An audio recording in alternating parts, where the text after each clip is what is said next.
내가 예수님보다 더 큰 일을 할 수 있다고?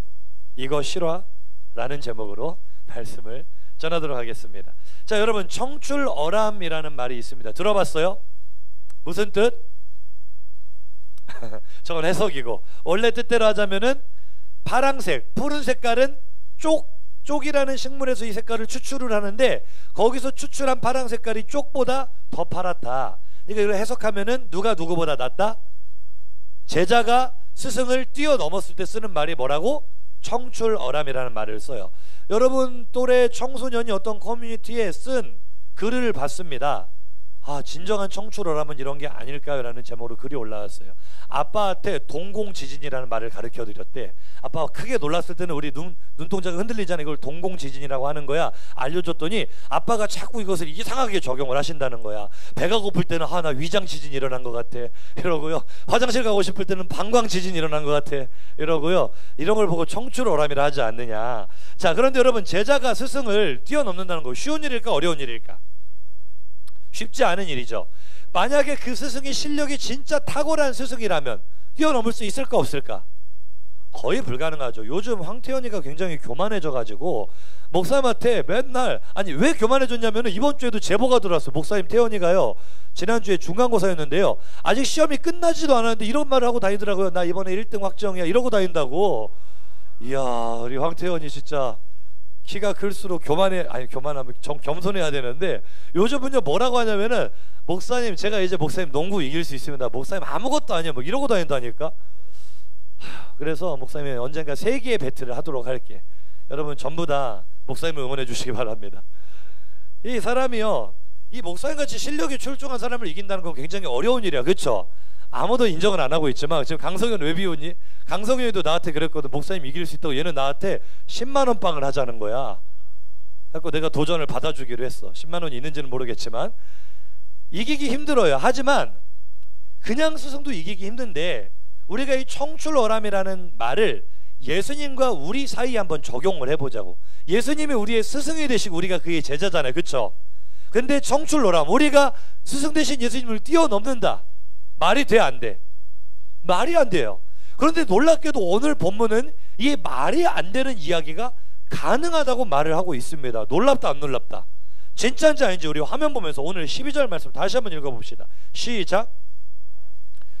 너희에게 이르노니 나를 믿는 자는 내가 하는 일을 그도 할 것이요 또한 그보다 큰 일도 하리니 이는 내가 아버지께로 가미라. 할렐루야. 이게 말이 돼 안 돼? 말이 안 되는데 예수님이 그 말씀을 직접 하신다니까? 그러니까 놀라워요 안 놀라워요? 너무 놀라워. 아니 예수님이 하신 일을 나도 한다고? 그러면 나도 오병이어의 기적을 일으킬 수 있다는 거야? 그럼 나도 물로 포도주를 만들 수 있다는 거야? 나도 병든 자를 고치고 죽은 자를 살릴 수 있다는 거야? 아니 그것만 해도 말도 안 되는데 그보다 더 큰 일도 한다고? 그보다 큰 일이 더 뭐가 있을까? 말씀대로 하자면 무슨 우주 정복이라도 해야 될 기세야. 그러니까 이 말씀은 너무나 귀한 말씀이고 엄청난 말씀이고 우리를 흥분시키는 말씀이지만 사실 피부에는 잘 와닿는다 안 와닿는다? 와닿지는 않아. 왜냐하면 우리가 생각할 때 이 말은 가능하니까 불가능하니까. 도저히 가능해 보이지가 않거든. 내가 어떻게 예수님과 같은 일을 할 수 있겠어? 내가 그보다 큰 일을 어떻게 하겠어? 근데 중요한 건 이 말씀을 누가 하셨다 오늘? 예수님이 하신 말씀이야. 그럼 거짓말일까 참말일까? 예수님이 하신 말씀이 진리라면 그대로 이루어질까 안 이루어질까? 이루어질 줄로 믿으시기 바랍니다. 예수님이요 이 말씀을 우리에게 주실 때 그 마음을 알아야 돼. 왜 예수님은 이런 말씀을 나에게 주셨을까? 그러니까 이 말씀의 뜻은요, 예수님은 나에게 이렇게 직접적으로 말씀하시는 거야. 은미야 고개 들고 잘 들어. 껌 씹냐? 껌 씹지 말고 잘 들어. 은미야 내가 너를 이런 사람으로 만들어주고 싶다. 예수님의 말씀이야. 너는 내가 하는 일을 하게 될 거야. 김은미가 아멘 안 한다. 그리고 내가 한 것보다 더 큰 일도 하게 될 거야. 예수님은요 여러분 한 사람 한 사람에게 이런 마음을 가지고 계신 줄로 믿습니다. 왜냐하면은요 이 말씀의 끝부분을 주의해서 봐야 돼. 왜 이런 말씀을 주시느냐? 다시 한번 14장 12절인데 노란 글씨만 한번 더 읽어보세요. 시작. 예수님이요 이 땅에 오셔서 33년을 사셨는데요 그 중에 3년 동안을 공생애라고 합니다.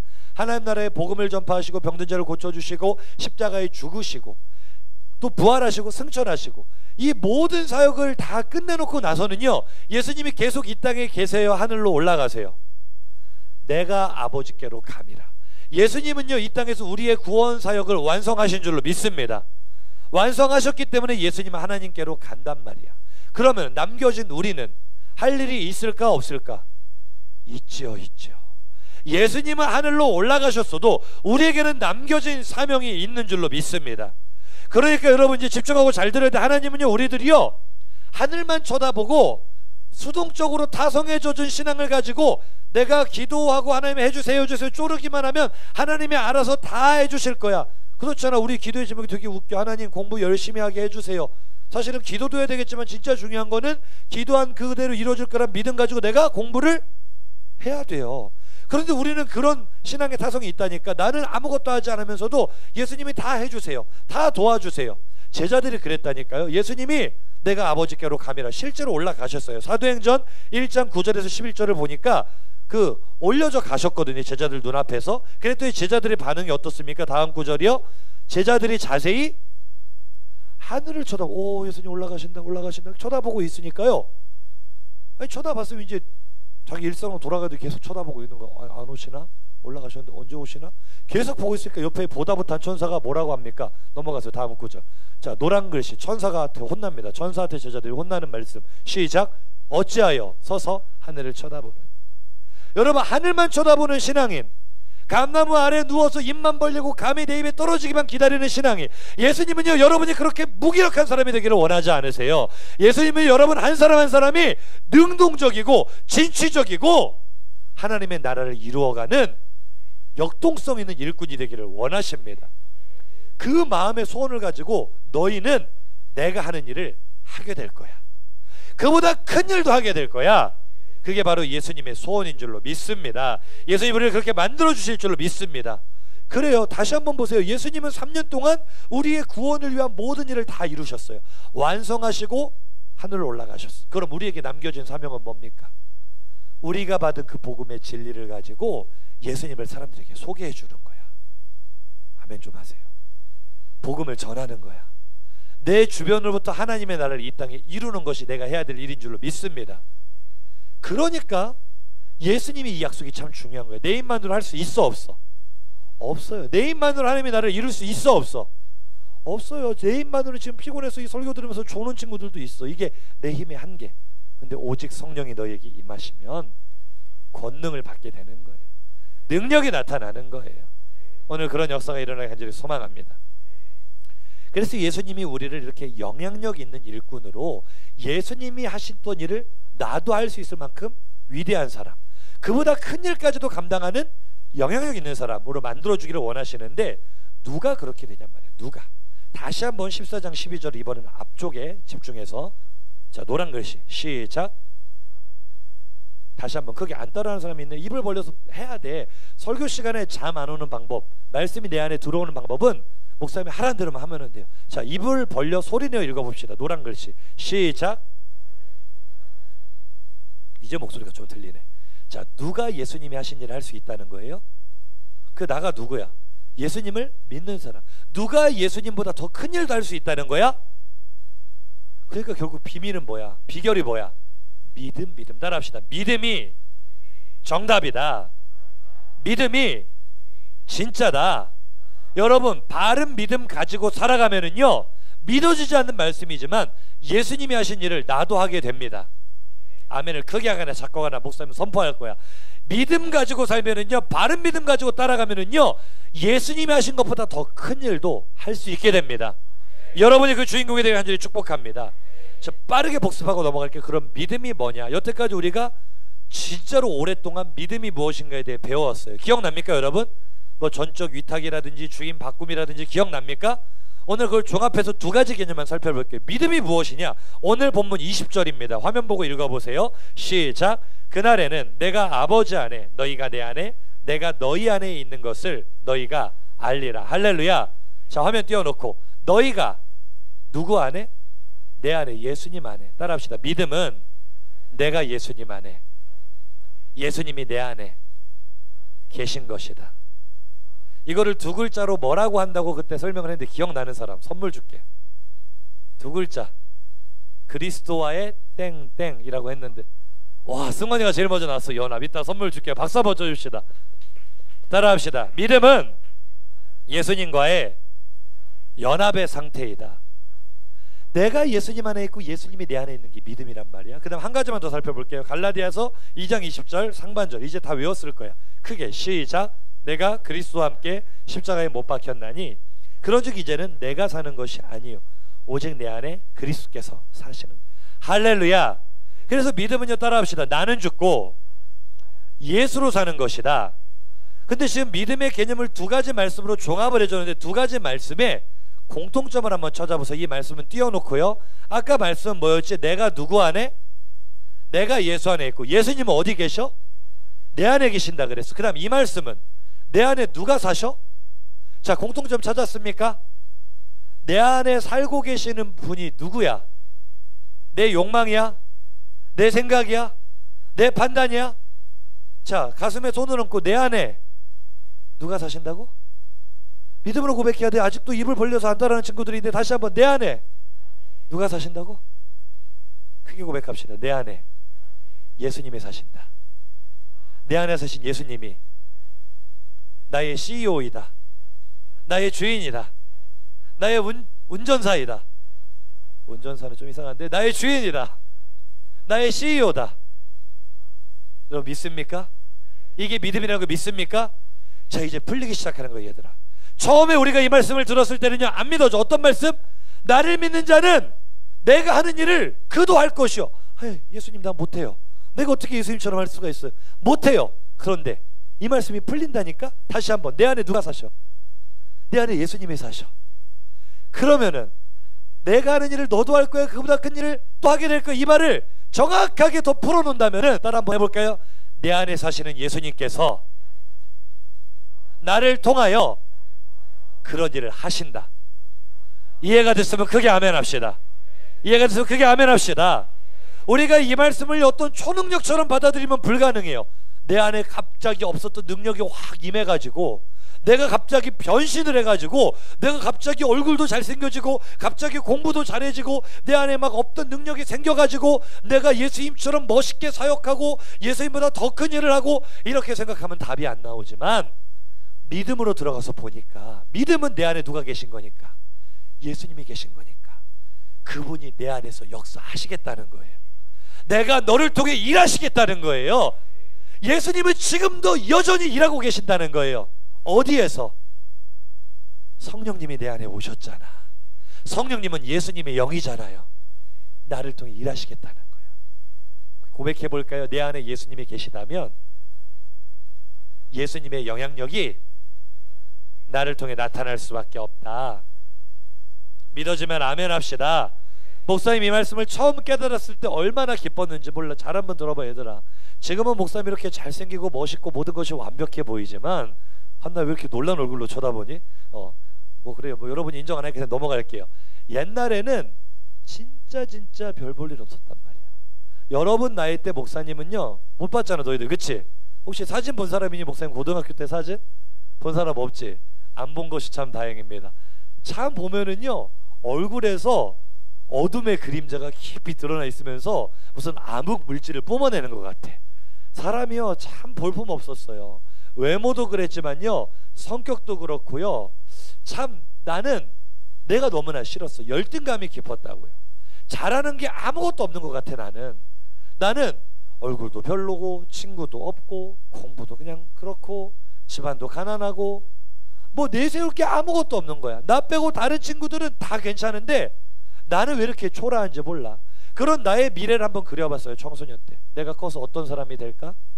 내가 누군가에게 좋은 영향을 끼칠 수 있다? 상상조차 못 해봤습니다. 상상조차. 목사님이 이제 여름마다 가가지고 요즘 이제 집회도 하고 강사를 이렇게 하잖아요. 근데 목사님이 고등학교 때는 거기에 학생으로 참여를 했었거든. 그때 강사 목사님도 목사님을 지도해준 교회 선생님들도 목사님 친구들도 약 15년 후에 이 친구가 저 앞에 서서 강사 목사님이 돼 있을 거다 라고 상상한 사람이 한 사람이라도 있었을까 없었을까? 너무 그렇게 말하니까 마음이 아프잖아. 그런데 사실이에요. 있을 수 없는 일이야. 기대조차 못할 일이야. 그런데 보세요. 목사님이 갑자기 능력이 생긴 게 아니라니까. 내가 막 뭘 노력을 많이 해가지고 내가 뭔가를 많이 갖췄기 때문에 그렇게 된 게 아니라니까. 오직 내 안에 계신 예수 그리스도, 그분이 나를 통해 일하시도록 순종하고 따라가니까 그런 사람을 통해서 하나님이 일하시더라니까. 따라해 봅시다. 그 어려운 걸 주님이 또 하십니다. 목사님은요, 그 태양의 후예 그 대사가 내 고백이었어. 사실은 그 말도 안 되는 걸, 누구도 상상할 수 없는 걸 예수님이 하십니다. 나를 통해서 하실까 안 하실까? 고개 들고 대답 좀 해보자. 1학년들아, 나를 통해 하실까 안 하실까? 옆 사람 보고 인사합시다. 나 무시하지 마. 나 함부로 생각하지 마. 여러분 안에 예수님이 살아계시면은요, 그 예수님의 영향력이 여러분을 어떤 인물로 만들지 기대가 되지 않으세요? 내 안에 살아계신 예수님의 능력이 나를 어디까지 이끌어 가실지 기대가 되지 않으세요? 누가 20년 전에 목사님 이렇게 될 걸 상상이나 했겠냐고. 목사님 고등학교 졸업한 지 그렇게 많이 안 돼요. 한 5년 됐나? 별로 안 되는데요, 그때 고등학생 당시 때 누가 목사님이 훗날 이렇게 될 걸 상상이나 했겠냐고. 그런데 예수님은 하신다니까요. 옆 사람 얼굴을 경이로운 눈빛으로 바라보면서, 심오한 눈빛으로 바라보면서 이렇게 인사합시다. 기대가 된다. 마음을 담아서 진짜 인사 한번 해봅시다. 기대가 된다. 정말 축복해 봅시다. 네 안에 계신 예수님이 너를 통해서 얼마나 큰 능력을 나타내실까. 할렐루야. 여러분, 꿈을 꿔야 돼요. 지금 내 모습이 전부가 아니야.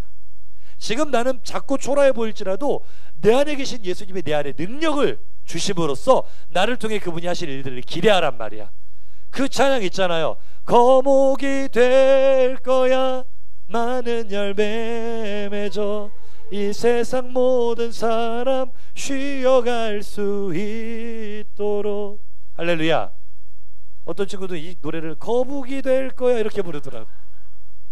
거북이가 되면 안 되고, 같이 한번 불러볼래요 여러분? 가사의 의미를 생각하면서 첫음 한번 주세요. 같이 한번 가사를 불러봅시다. 그렇게 높아? 다시 한번. 거목이 될 거야, 많은 열매 맺어 이 세상 모든 사람 쉬어갈 수 있도록 그분의 향기 되어 온 세상에 드러나 모두 주님 사랑하. 꿈을 꾸며 한 번 더 고백합시다. 거목이 될 거야. 거목이 돼. 하나님, 나는 거목이 되겠습니다. 영향력 있는 인물이 되겠습니다. 내 안에 계신 예수님께서 그렇게 일하실 것입니다. 다른 사람을 도와줄 수 있는 그런 인물이 되겠습니다. 온 세상에 드러나 모두 주님 사랑하도록. 할렐루야. 목사님이 지금 여러분에게 원리를 설명하고 있어요. 바른 믿음이 무엇이냐? 예수님이 내 안에 살아계시는 거다. 예수님이 내 안에 살아계시다면, 나는 죽고 예수님이 살아계시다면 내 삶을 통해서는 내 영향력이 아니라 예수님의 영향력이 드러나게 된다. 그럼 우리가 얼마나 멋진 인물이 될까? 정말 거목이 될 줄로 믿습니다. 그러니까 이제 말씀이 다 풀리기 시작하는 거야. 요한복음 15장 7절 한번 보세요. 본문 크게 읽어봅시다. 시작. 너희가 내 안에 거하고 내 말이 너희 안에 거하면 무엇이든지 원하는 대로 구하라. 그리하면 이루리라. 아멘. 할렐루야. 말씀 띄워놓고요. 너희가 내 안에 거하고 내 말이 너희 안에 거하는, 이게 바른 믿음을 따르면이라는 말이 있잖아요. 그쵸? 그러면 무엇이든지 구하는 대로 이루어진다고요. 여러분이 바른 믿음으로 살아가면은요, 구하는 것에 질적인 차이가 생깁니다. 더 이상 세상의 가치, 물질의 가치, 이 싸구려 저급한 가치, 대학 합격 시켜주세요, 여자친구 생기게 해주세요, 로또 당첨되게 해주세요, 이런 거 구하지 않는다니까. 너희가 내 안에 거하고 내 말이 너희 안에 거는 바른 믿음으로 살아가는 사람은요, 내 안에 지금 누가 살아계셔? 그럼 내가 구하는 것은 곧 누가 구하는 것이야. 나의 소원은 곧 누구의 소원이 되는 거야. 목사님이요, 용서하고 들으세요. 목사님 이번 주에 차를 타고 가다가 사모님이 나하고 농담을 하는데, 자꾸 뭐만 하면은 내 용돈으로 자기를 사달래. 사모님이 참 대단한 분이야. 용돈도 조금 주면서 그 용돈을 자꾸 이렇게 쓰라는 거야. 근데 목사님도 기쁜 마음으로 쓰거든요. 그런데 생각하면서 우리가 이런 말을 했어요. 나는 1년 동안 용돈을 이렇게 얼마 받았는데 생각해보니까 나를 위해서 쓴 돈은 하나도 없는 것 같아. 진짜로 그래요. 그러니까 목사님이 무슨 취미생활도 안 하고요. 그리고 물론 옛날에는 취미생활이 있었어. 그런데 그게 목사로서 하기는 좀 그런 취미생활이라 안 해. 그리고 목사님 뭐 옷을 사거나 신발을 사거나 이런 것도 전혀 안 하고요. 뭐 쓰는 게 하나도 없어. 다 애들 뭐 사주거나 사모님 뭐 사드리거나 인형을 뽑거나 이거밖에 없는 거야. 근데 인형을 뽑는 것도 사실은 내가 가지려고 뽑는 건 아니니까 가만히 생각을 해보니까 나는 그런 것들을 구하지 않은 것 같아. 언제부턴가 별로 필요한 게 없어. 그러니까 내가 그런 말 했다니까. 내가 다른 걸 보면 별로 목사 안 같은데 이런 면은 조금 목사 같기는 하다. 근데 이게 처음 이렇게 된 게 아니고요. 모르겠어요. 구하는 것이 별로 좋은 차를 사게 해주세요, 좋은 집에 살게 해주세요, 한 번도 이런 거 구해본 적이 없어요. 그런데 행복하다니까. 목사님이 구하는 제목이 뭘까? 하나님 우리 이하늘이가 좀 지각 좀 안 하고 예수 좀 제대로 믿게 해주세요. 하나님 우리 김은겸이 언제쯤 정신 차리고 예수 똑바로 믿을까요? 이게 구하는 거야. 구하는 대로 이루어질 것이다. 왜? 내 안에 계신 예수님의 영향력이 지금도 보세요. 목사님이 인격으로 설교하는 거 아닙니다. 목사님의 실력으로 설교하는 거 아닙니다. 목사님의 사상으로 설교하는 거 아닙니다. 내 안에 계신 예수님의 뛰는 심장이 예수님의 말씀을 나를 통해 전하시는 거야. 그럼 놀랍게도요, 여기 가운데도요, 목사님 통해서 예수 믿게 된 사람들이 있어요. 있어요, 없어요?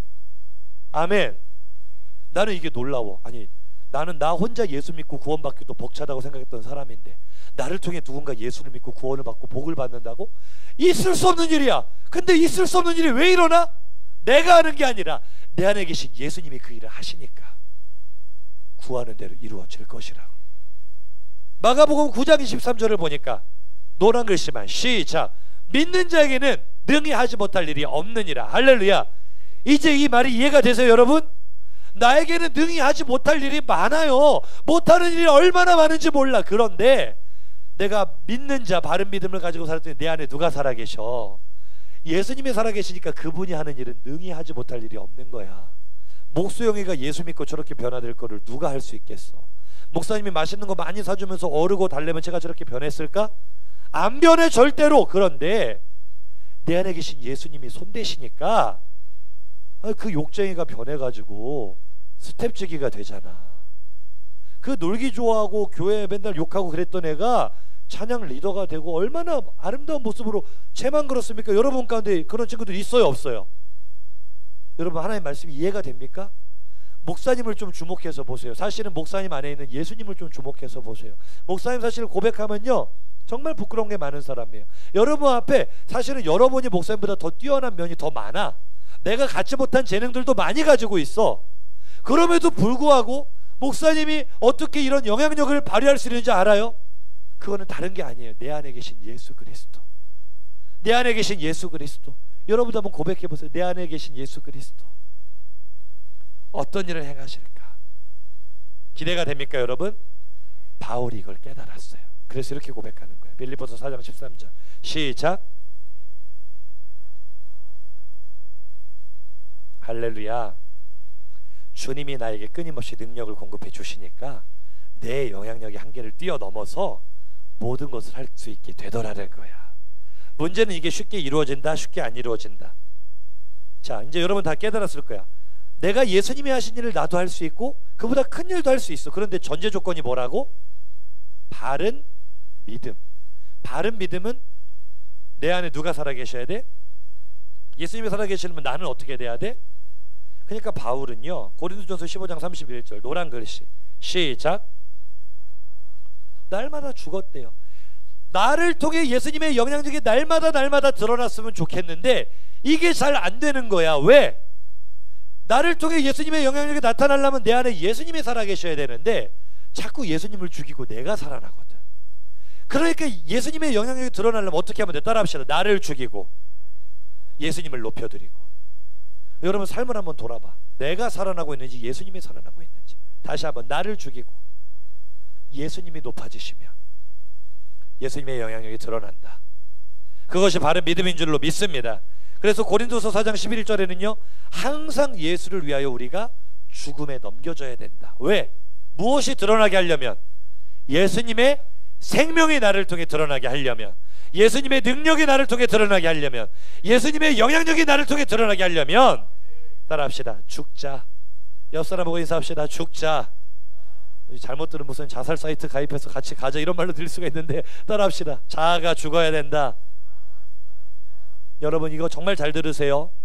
여러분이 지금 설교를 들으면서도 목사님 제가 죽을게요. 여러분 의지와 노력으로 죽을 수 있을까 없을까? 그럼 벌써 다 됐지. 절대로 안 됩니다. 어떻게 해야 내가 죽을 수 있을까? 오늘 방법 간단하게 가르쳐 드릴게요. 우리가 성경 암송을 왜 합니까? 성경 암송을 왜 해? 따라합시다. 말씀이 내 안에 들어오면, 따라합시다. 내 심령에, 내 두뇌에 혁명이 일어난다. 여러분 말씀 없이 절대로 죽어지지 않습니다. 아멘. 하나님의 말씀 없이 내 의지로 절대로 죽지 못합니다. 말씀을 암송해 보세요. 내 입술로 암송하고 그 말씀을 마음에 새기면은요 말씀이 내 자아를 죽입니다. 말씀이 하나님을 주인 되게 하십니다. 말씀 암송하면 여러분 바른 믿음 가질 수 있어요. 말씀 암송하면 예수님의 영향력이 드러날 수 있어요. 말씀 암송 할래 안 할래?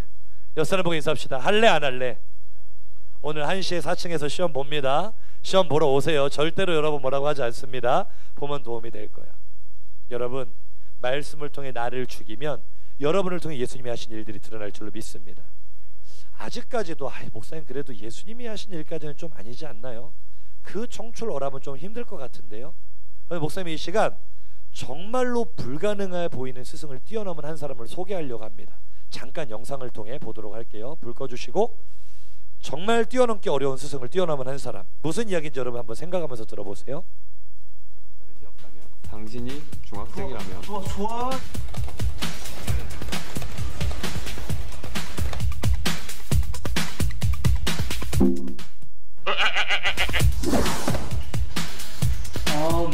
코한데? 혈기왕성한 고등학생이라면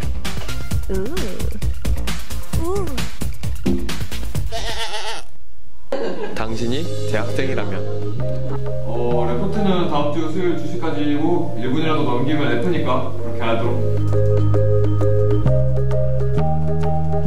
재수강은 절대 안 돼.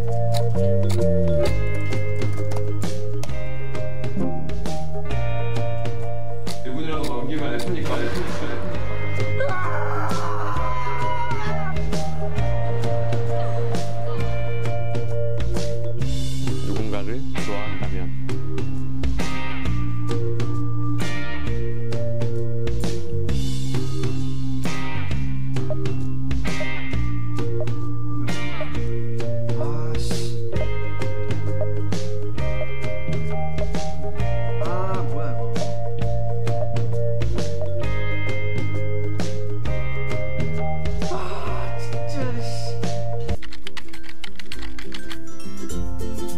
그는 누구인가?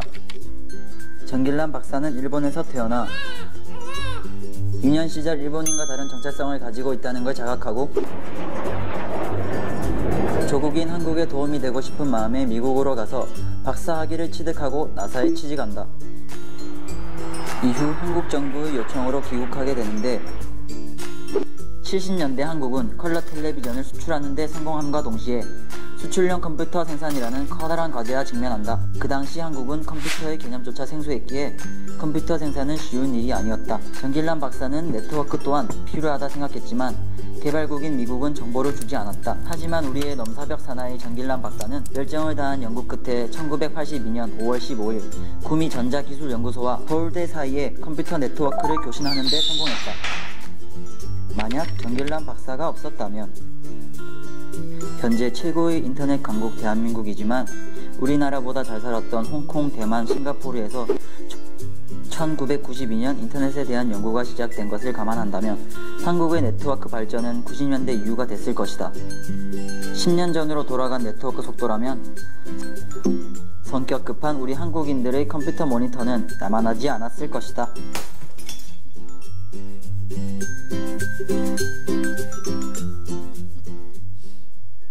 사람들에게 전 세계에서 인터넷을 최초로 발명한 나라가 어디일까라고 물어보면 대답 뭐라고 할까? 미국이죠, 미국. 거기에 대해서 이의를 제기하는 사람 아무도 없어요. 당연히 기술도 빠르고 세계 최강대국인데 미국이겠죠. 그런데 전 세계에서 두 번째로 인터넷 연결에 성공한 나라가 대한민국이다. 그런 사람들은 믿을 수 없다는 반응을 보여요. 왜냐면은 1970년대 한국은 아직 후진국을 벗어나지 못했거든요. 먹고 살기가 빠듯했어요. 1970년대. 근데 이미 1970년대에 인터넷에 대한 연구가 들어가고, 우리보다 잘 살았던 나라들이 1990년대에 들어가거든요. 연구가 1982년에 독자 기술을 가지고 서울에서 구미에 전산망 연결에 성공을 하는 거예요. 이걸 누가 했냐면은 전길남 박사라는 분이 일본에서 태어나서 미국에서 공부를 했거든요. 그런데 자기가 한국인이라는 정체성을 늘 가지고 살았어요. 근데 70년대 우리나라가 어느 정도 수준이었냐면은 최초로 컬러 TV를 자체 생산을 한 거야. 근데 사실은 자체 기술도 아니에요. 일본 거를 모방한 거에 불과한 기술력을 가지고 이제 조금 수출을 해가지고 조금 돈을 벌기 시작을 했어. 그랬더니 당시 대통령이 거기에 많이 고무돼가지고 이제는 컴퓨터를 한번 만들어보자 그랬더니 대한민국 그 기술자들 전부 다 멘붕에 빠진 거야. 왜냐면 컴퓨터는 TV하고는 차원이 다른 물건이었거든요. 엄청난 기술력과 지식이 필요한데 도저히 만들 수가 없어서 대대적으로 해외에 있는 제외 동포 기술자들, 과학자들을 불러 모으기 시작을 합니다. 정길남 박사가 이때 미국 나사에서 일을 하고 있다가 미국에서 인터넷 네트워크에 대한 기술을 배웠죠. 귀국을 하게 되는데 국가가 그에게 줬던 미션은 컴퓨터 만들어라 했어요. 근데 정길남 박사가 신념을 가지고 지금 이 나라 컴퓨터 생산해 가지고 벌 수 있는 돈은 제한적입니다. 네트워크 개발해야 됩니다. 근데 생각을 해보세요. 개인용 PC 한 대도 변변찮게 없었던 나라에서 네트워크에 대한 이야기를 하니까 사람들이 이해를 한다 못 한다? 못 한다. 근데 정길남 박사는 미국에서 배웠기 때문에 그걸 알았던 거예요. 이 나라 젊은이들이 국가 경쟁력을 키우기 위해서는 선진국들의 과학기술과 우수한 그 학문들을 접할 수 있는 정보의 교류가 이루어져야 되는데 이거는 네트워크가 중요하다 라고 해서 당시 사람들이 엄청나게 욕하고 반대하는데도 불구하고 네트워크 연구에 매진을 한 거야. 그래서 세계가 경악했습니다. 우리나라를 앞서가는 수많은 유럽의 선진국들도 시도조차 못하는데 무려 1982년에 목사님이 참고로 1983년에 태어났거든. 1982년에 인터넷 연결에 성공을 한 거야. 그랬더니 미국이요 이때 자기 나라 인터넷 전산망을 한국에게 열어주지 않고 차단을 시켜버립니다. 왜냐하면 당시 미국은 인터넷 기술을 군사 기술로 간주를 했거든요. 군사의 정보가 많기 때문에 한국이 만약에 미국 전산망에 접속을 하게 되면은 북한, 중국, 소련, 공산국가로 둘러싼 이 나라에 미국의 정보가 유치될 수 있다는 위험 부담 때문에 필수적인 그 하드웨어 장비가 있어야만 한국 전산망이 미국 인터넷망에 연결이 되는 거예요. 그런데 정길남 박사가 그 기계 없이 소프트웨어 기술만 가지고 미국 전산망에 들어가 버린 거예요. 연결을 시켜버렸어요. 미국이 기가 차고 어이가 없어가지고 계속 막는데 계속 뚫고 들어오는 거야. 그래서 사실 전 세계적으로 인터넷이 개방이 된 그 계기도 이 정길남 박사가 만들어준 거야. 여러분에게 너무나 생소한 이야기지만 초창기 인터넷은요 선진국 몇 개국만의 전유물이었어. 자기들끼리만 접속을 할 수 있었고요 다른 국가들은 전부 다 차단이 돼 있었는데 저분이 미국에서 배운 기술력을 가지고 자기의 스승이라고 말할 수 있는 미국을 뛰어넘어 버린 거야. 여러분 한 사람이 바른 신념에만 사로잡혀도 우리나라 젊은이들을 위해서 내가 이 일을 해야 되겠다. 신념에만 사로잡혀도 이런 엄청난 영향력이 발휘가 되잖아요. 바른 믿음에 사로잡히면 얼마나 큰 영향력이 드러날까? 이 제자가 누군지 아세요? 정길남 박사의 제자는 대한민국 온라인 게임의 아버지라 불리는 송재경 대표입니다. 뭔 아버지가 이렇게 많아. 이분이 누구냐면 간단하게 얘기할게요. 리니지를 만든 사람입니다. 그러면 이 사람은 또 어떤 식으로 자기 스승을 뛰어넘었느냐? 정길남 박사는 미래의 부가가치만 봤어요. 네트워크가 연결되고 나면은 컴퓨터 몇 대 만드는 거랑 비교할 수 없는 많은 수익을 창출할 것이다. 그것을 이 제자인 송재경 대표가 보여주는데 사실 그렇게 자랑할 만한 것은 아닐 수 있겠지만 리니지 본 게임은 접어두고 너무나 돈을 많이 벌었기 때문에 사실 NC소프트가 어제 야구는 졌지만 지금 야구단을 운영할 정도로 대기업이 됐잖아요. NC소프트 리니지 게임 하나로 대기업이 된 거야. 그러니까 돈을 얼마나 많이 벌었는지 감도 안 오죠. 근데 대충 감이 오게 말하자면 전에 벌었던 돈 다 딱 멈추고 작년 12월에 리니지 레볼루션이라는 온라인 그 여러분 모바일 게임을 만들었어요. 그러니까 리니지 레볼루션을 지금 출시한 지 1년이 안 됐는데 엊그제 뉴스를 보니까 리니지 레볼루션 게임 하나가 여태까지 벌어들인 누적 매출이 1조 원을 돌파를 했습니다. 1조. 그리고 더 어이가 없는 건 리니지 M을 지금 출시한 지가 4달이 안 됐거든. 6월 말인가 이렇게 출시를 했거든. 4달밖에 안 되는 리니지 M은 현재까지 누적 매출이 6천억이 넘었습니다. 올해 안으로 1조 원을 넘길 게 확실시 된다고 합니다. 대한민국이 지금 미쳤어요. 무슨 게임에다가 돈을 얼마나 현질을 해대면은 별로 자랑할 만한 건 아니지만 이 제자가 스승의 그 부가가치를 꿈꿨던 그것을 뛰어넘어서 경제적으로 어마어마한, 자, 뛰어넘는다 못 뛰어넘는다, 뛰어넘는다. 할렐루야. 목사님 이런 얘기를 한 이유가 어떤 친구들이 아직도 오해하기 때문에 예수님이 한 일을 나도 한다고 나도 기적을 일으키나요? 잘 봐 얘들아. 예수님이 하신 일이 뭔지 이제 말씀 정리하고 마칠게요. 예수님이 하신 일이 뭐야? 이 땅에 오셔가지고 병든 자들 고쳐주시고 죽은 자들 살리시고, 근데 그 모든 본질적인 사역은 하나님의 나라를 이 땅에 보여주는 거예요. 아멘. 기적은요 절대 본질적인 사역이 아닙니다. 하나님의 나라를 우리에게 보여주기 위해서 필요했던 도구였을 뿐이야. 아멘. 그러면 그런 의미로 한번 볼까요? 예수님은 이 땅에 3년 사역하셨어요. 그리고 예수님은요 선택한 소수의 제자들에게 복음을 가르쳐 주시고 그들을 양육하셨어요. 우리는요 이제 예수님이 주신 복음 가지고요 적어도 30년, 60년, 90년 예수님보다 수십 배 더 오래 이 땅에 머무를 것입니다. 맞아요, 틀려요? 우리는 더 많은 사람들을 만나게 될 것입니다. 우리는 더 많은 사람들에게 복음을 전하고 그들을 하나님의 나라로 세울 것입니다. 이것이 바로 내가 하는 일을 너도 할 것이요 그보다 더 큰 일도 할 것이다, 그 의미인 줄로 믿습니다. 영향력 있는 사람이 됐으면 좋겠습니다. 반주 시작해 주시고요. 능력 반주 시작. 여러분 말씀을 줄여 마치기를 원합니다. 소금 인형이 있었어요. 늘 목이 말랐어요. 자신의 목마름이 어디에서도 해결이 안 되는 거야. 그러다가 큰 바다에 대한 소문을 들었어요. 바다를 만나고 싶어서 바다를 찾아 여행을 떠납니다. 바다를 처음 본 순간 소금 인형은 너무나 황홀했어요. 밀려오는 파도의 그 거대한 모습을 보니까 정말로 엄청났거든요. 그래서 바다에게 물었습니다. 당신은 누구세요? 했더니 바다가 대답합니다. 내 안에 들어와서 확인해 볼래? 소금 인형이요 2발을 바다에 담궜어요. 그랬더니 금방 발이 녹아 없어지는 거예요. 너무나 아팠습니다. 도망가고 싶었는데 버텼어요. 이번에 파도가 또 밀려와 내 다리를 쓸고 지나가자 다리가 녹아 사라졌어요. 너무나 아팠죠. 그 다음에는 허리, 그 다음에는 가슴, 목과 머리마저 파도가 쓸고 지나갔을 때 소금 인형은 하나의 알갱이밖에 남지 않았습니다. 그런데 놀랍게도 소금 인형은 내가 죽는구나 라고 생각했는데 환희에 찬 목소리로 소금 인형의 목소리가 들려오기 시작하는 거예요. 이제야 내가 누군지 알겠어요. 나는 바다였어요. 내가 바로 바다였어요. 여러분 바른 믿음을 갖는다는 거, 예수님 안에 거한다는 거 말처럼 쉽지 않아요. 자기 부인이 있어야 돼요.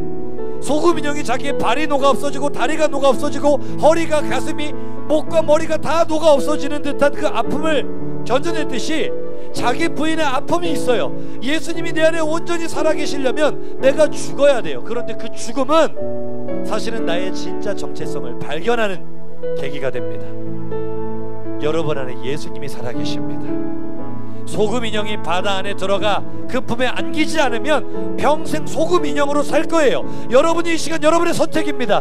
예수님 안에 내가 풍덩 들어가 예수님 안에 내가 거하고 예수님이 내 안에 거하는 완전한 바른 믿음을 가지고 살 것인지 그냥 이대로 살 것인지 여러분이 결정하는 거예요. 하지만 소금 인형이 그대로 살면 평생 소금 인형의 영향력을 발휘하고 살겠죠. 얼마나 대단한 인생을 살 수 있을까요? 얼마나 큰 영향력을 발휘하고 살 수 있을까요? 그런데 소금 인형이 바다에 안기면 처음에는 아팠지만 자기 부인을 했지만 이제 소금 인형은 바다의 영향력으로 사는 겁니다. 여러분 어떤 삶을 살고 싶으세요? 자리에서 한번 다 일어나 볼까요? 우리 하나님 앞에 결단 속으로 나갈 건데요. 나는 어떤 인생을 살고 싶습니까? 여러분 소금 인형으로 살지 말고 바다처럼 살았으면 좋겠습니다. 내 수준 내 실력대로 살지 말고 내 안에 계신 예수님의 영향력을 드러내며 살았으면 좋겠습니다. 예수님이 바로 여러분의 능력이 되십니다. 영향력은 바른 믿음을 따라가는 사람들이 받아들일 보물입니다. 사모하는 친구들 앞으로 나오면 우리 함께 찬양합시다.